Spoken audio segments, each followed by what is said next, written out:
แปลงปัญหาให้เป็นทางออกเปลี่ยนความคิดนอกกรอบให้เป็นทุนสบายดี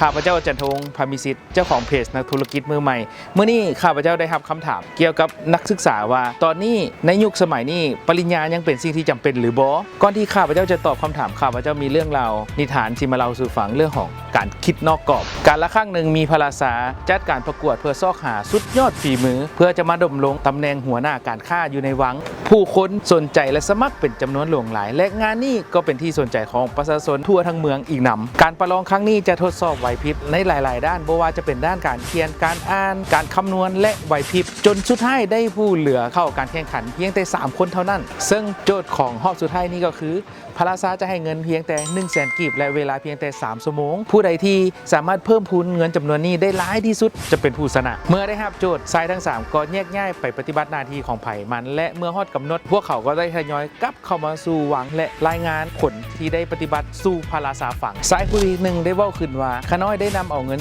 100,000 กีบไปเซารถลากและไส้ลากคนไปส่งอยู่ภายในตลาดภายในเวลา3ชั่วโมงข้าน้อยสามารถลากคนไปส่งได้ถึง10เที่ยวและสามารถสร้างเงินได้ถึง 500,000 กีบเมื่อพระราชาได้ยินก็ตบมือชื่นชมต่อมาสายผู้ที่2จึงรายงานพระราชาว่าข้าน้อยได้นำเอาเงิน 100,000 กีบไปซื้อเจี้ยและน้ำหมึกเพื่อแต้มรูปและเขียนคำก่อนย่างน่ากินใจภายในเวลา3ชั่วโมงข้าน้อยสามารถขายรูปได้ถึง10รูปและสร้างเงินได้ถึง1 ล้านกีบเมื่อพระราชาและประชาชนได้ยินก็ตบมือแหงขึ้นกว่าเก่าสายคนสุดท้ายรายงานต่อพระราชาว่าข้าน้อยนำเอาเงิน 100,000 กีบไปซื้อมีกินอยู่ที่ท้ายวังซึ่งห้านนี้ชื่อว่าห้านมีเฒ่าแก่ซีด้วยความแซ่บของมีนี่ข้าน้อยจึงกินไปถึง5ถ้วยเป็นเงินถึง 100,000 กีบเมื่อได้ยินคำตอบของสายหนุ่มพระราชาและชาวบ้านที่เข้ามาฟังก็ถึงกับงงกันไปเลยสายหนุ่มจึงอธิบายต่อขึ้นว่าข้าน้อยได้สัมผัสกับมีที่แซ่บแต่ก็แปลกใจที่บ่มีลูกค้าหลายข้าน้อยจึงได้เข้าไปสอบถามเฒ่าแก่ซีและได้ใจความว่าห้านเฒ่าแก่ซีเป็นห้านที่เปิดใหม่และยังบ่เป็นที่ฮู้จักของชาวเมือง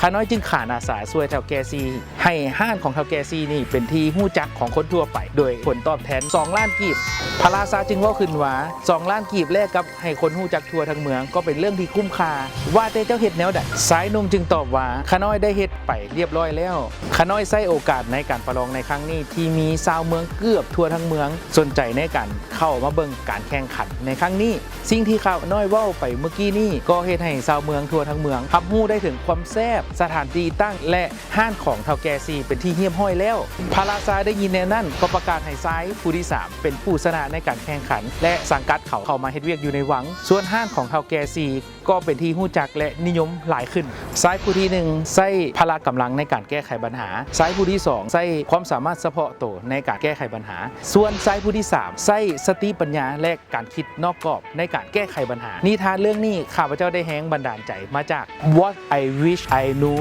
When I Was 20ของดร.ทีนาศาสตราจารย์ของมหาวิทยาลัยสแตนฟอร์ดที่สอนให้เด็กน้อยเป็นคนที่มีความคิดสร้างสรรค์และเป็นคนที่คิดนอกกรอบการคิดนอกกรอบบ่ได้หมายถึงการคิดโดยบ่มีเหตุผลและหลักการกับกันการคิดนอกกรอบต้องปฏิบัติไปตามเหตุผลและหลักการตามปกติแต่สามารถปรับปรุงและเปลี่ยนแปลงได้ตามเทคโนโลยีนวัตกรรมและความคิดสร้างสรรค์ใหม่ๆโดยที่บ่ยึดติดกับรูปแบบเดิมๆและสามารถเปลี่ยนแปลงผลลัพธ์ไปมาได้การคิดนอกกรอบเขาต้องฮู้กรอบของเขาให้ดีเสียก่อนและทั้งหมดนี้จึงเป็นคำตอบของคำถามที่ว่าในยุคปัจจุบันนี้ปริญญายังสำคัญหรือบ่ในมุมของข้าพเจ้าถ้าท่านต้องการเฮ็ดสิ่งที่แตกต่างท่านต้องศึกษาและจำแนกสิ่งที่คือกันให้เป็นเสียก่อนการศึกษาในโรงเรียนและนอกโรงเรียนมีความสำคัญและจุดประสงค์ของมันก็คือเฮ็ดให้เฮาคิดเป็นระบบ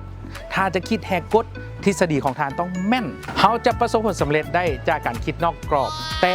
บ่แม่นคิดนอกคอกถ้าท่านคิดว่าวิดีโอนี้เป็นประโยชน์ฝากแชร์วิดีโอนี้ให้กับหมู่เพื่อนและคนที่ทานหักเพื่อเป็นกำลังใจให้พวกเขาและฝากติดตามปึ้มของพวกเขาคาถาคนรวย33วิธีคิดพิชิตความรวยในวัยนี้ขอขอบใจ